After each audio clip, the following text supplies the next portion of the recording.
Hello दोस्तों, मैं जयपुर से डॉक्टर तृप्ति विजयवर्गीय यूट्यूब चैनल पर वेलकम करती हूँ। अपना चल रहा है ईवीएस एनवायरमेंटल साइंस। बहुत सारी चीज़ें पढ़ ली हैं, बहुत सारी बाकी हैं। आज बात करेंगे फूड चेन के बारे में। फूड चेन और फूड वेब क्या होता है ये। देखो, फूड चेन को तो हिंदी में बोलते हैं खाद्य श्रृंखला और फूड वेब को बोलते हैं खाद्य जाल। तो बहुत सारी श्रृंखलाएं मिलके जब एक नेटवर्किंग करती है, that is the food web. तो अब ये है क्या श्रृंखला, उसको समझने के लिए आज की क्लास में हमारा ये टॉपिक स्टार्ट करते हैं। ठीक है, लेट्स रेडी। ओके, नाउ सबसे पहली चीज, लास्ट वीडियो में मैंने आपको ये समझाया था कि इकोसिस्टम क्या होता है, यानी पारिस्थितिकी तंत्र क्या होता है। पारिस्थितिकी तंत्र एक तरह का जो रिलेशनशिप है लिविंग और नॉन लिविंग ऑर्गेनिज्म के बीच में, इस सब में होता क्या है, one sided flow of energy होता है। One sided flow of energy क्या है, एक ही दिशा में एनर्जी का फ्लो होता है from one organism to second, right.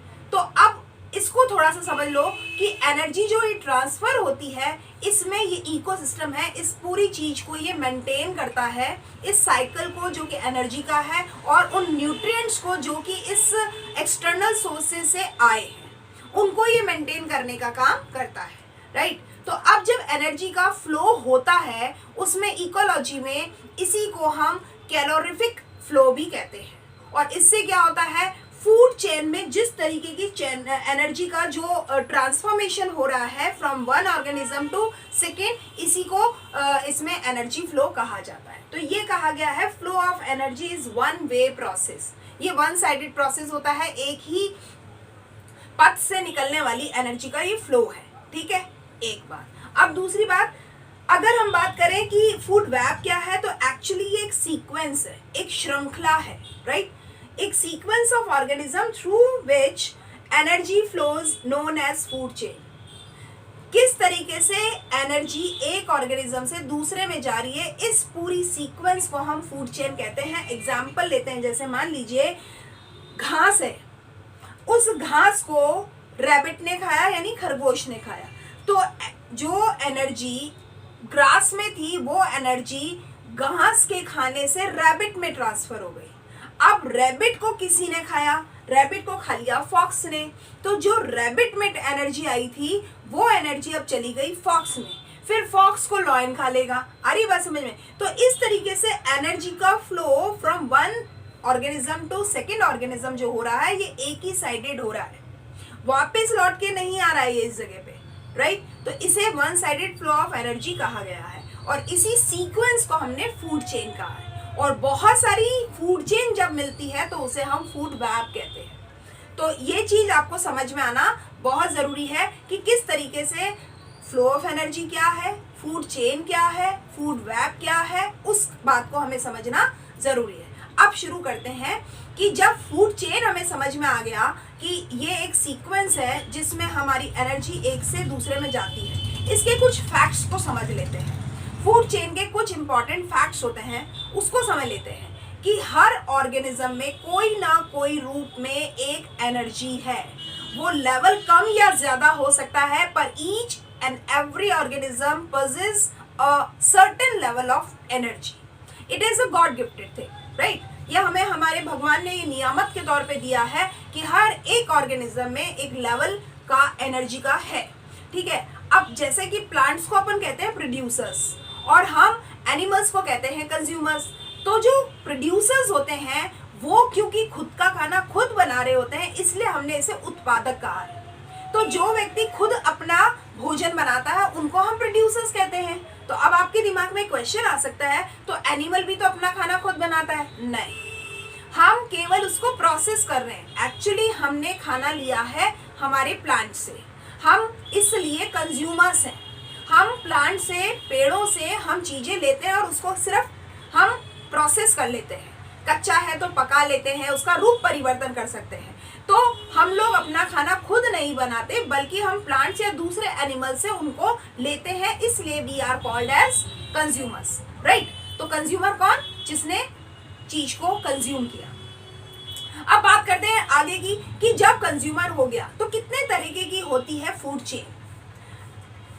कल की क्लास में मैंने आपको बताया था कि किस तरीके से हमारा प्रोड्यूसर्स है, कंज्यूमर्स हैं और हमारे डीकम्पोजर्स हैं। जब हमने चीज़ों को खा लिया जो कि प्लांट्स ने प्रोड्यूस किया था, जब हमने खा लिया तो हम कंज्यूमर कहलाए, और हम जब मर गए तो हमें या तो हम खुद डीके हो गए या हमें माइक्रो ऑर्गेनिज्म ने खा लिया, कीड़े मकोड़ों ने। तो वो जो चीज़ है वो डीकम्पोजर्स हैं, वो बड़े बड़े हिस्सों को छोटे छोटे पार्ट्स में तोड़ने का काम करते हैं, वो डीकम्पोजर्स हैं।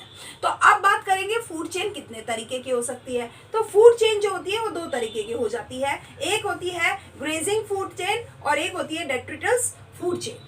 तो ग्रेजिंग फूड चेन क्या होती है, जिसमें जो प्लांट्स होते हैं जिन चीज़ों को यूज़ कर रहे होते हैं अपने खाने को बनाने के लिए, तो जो कंज्यूमर्स होते हैं वो प्लांट को अपने खाने के लिए यूज़ करते हैं, और जो प्लांट्स होते हैं वो अपने इकोलॉजी में जो चीज़ें हैं उनको यूज़ करते हैं, जैसे सोलर एनर्जी है, वाटर है, मिनरल्स है, इस तरीके की चीज़ें। तो जब खाना हमारा एक फूड चेन जब प्रोड्यूसर से शुरू हो रही है उसको तो हम बोलते हैं ग्रेजिंग फूड चेन।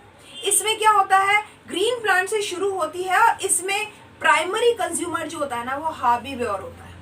हार्बीवेयर होता है यानी वो प्लांट को खाता है, वो ओमनीवेयर नहीं होता है। ओमनीवेयर का मतलब वो जो प्लांट को भी खाता हो और फ्लैश भी खाता हो।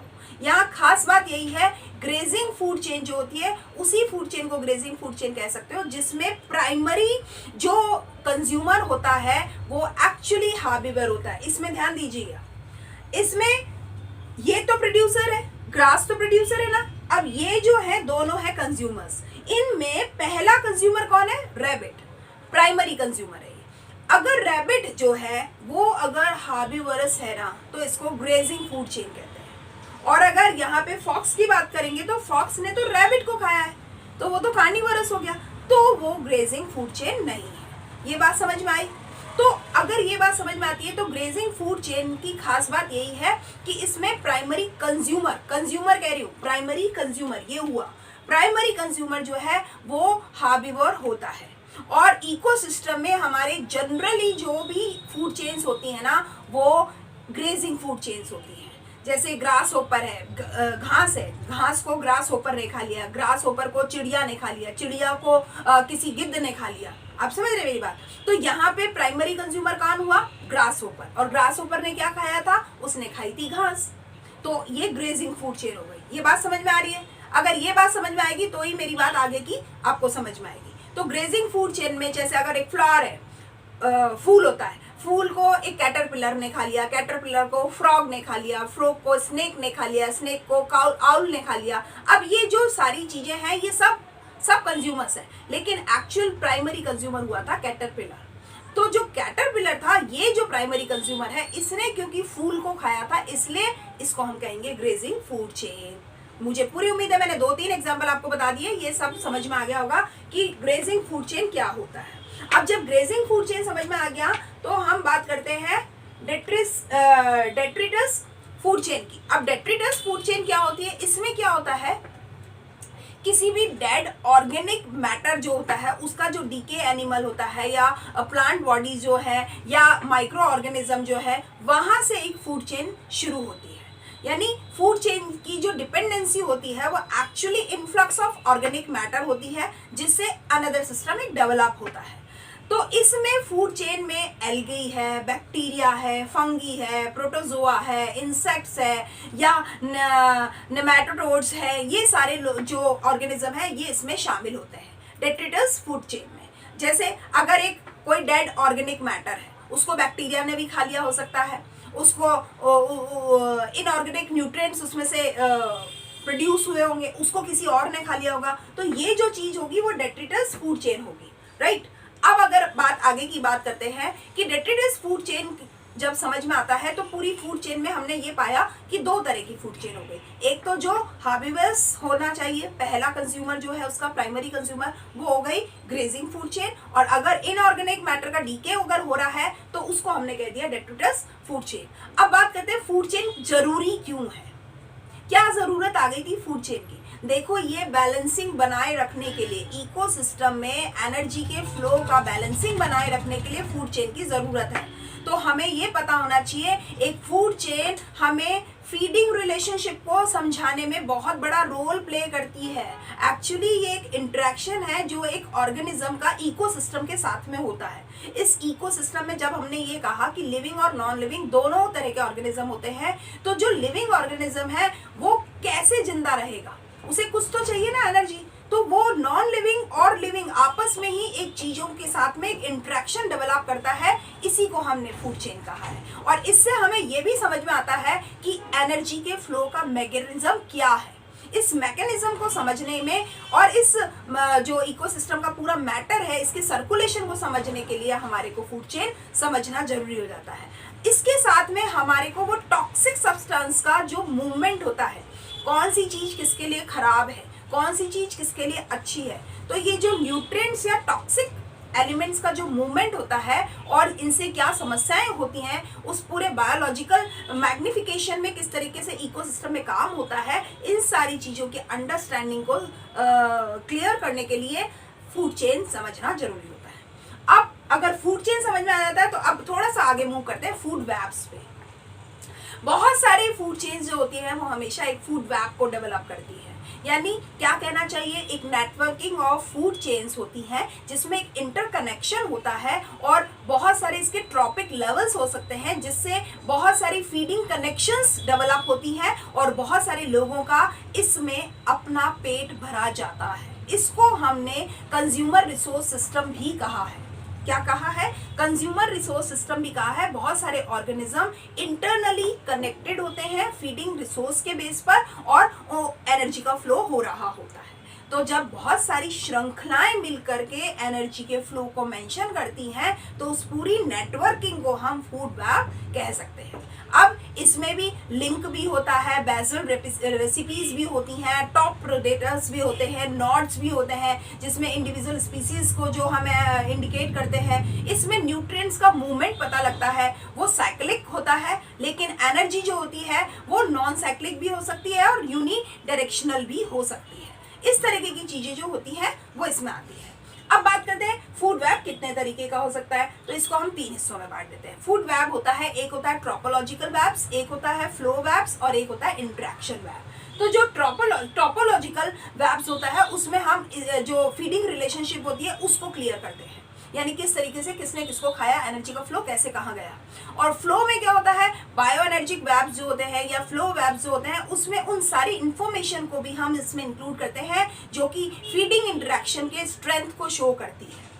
किसको कितनी एनर्जी मिली, किसको कितनी ताकत आई, उसको बोलते हैं फ्लो वेब्स। और एक होता है इंटरेक्शन वेब, उसमें क्या होता है, वो एक एरो से हम शो करते हैं जिसमें हम ये बताते हैं कि किस तरह से एक ग्रुप ने दूसरे ग्रुप को इन्फ्लुएंस किया है, उसमें इंटरेक्शन कैसे डेवलप हुआ है, उसको हम इंटरेक्शन फूड वेब कहते हैं। तो बहुत सारी तरीके की फूड वेब्स भी हो सकती हैं, soil food web, aquatic food web forest और ग्रासलैंड की फूड वेब्स, या टेरेस्ट्रियल या एक्वेटिक इकोसिस्टम की फूड वेब्स।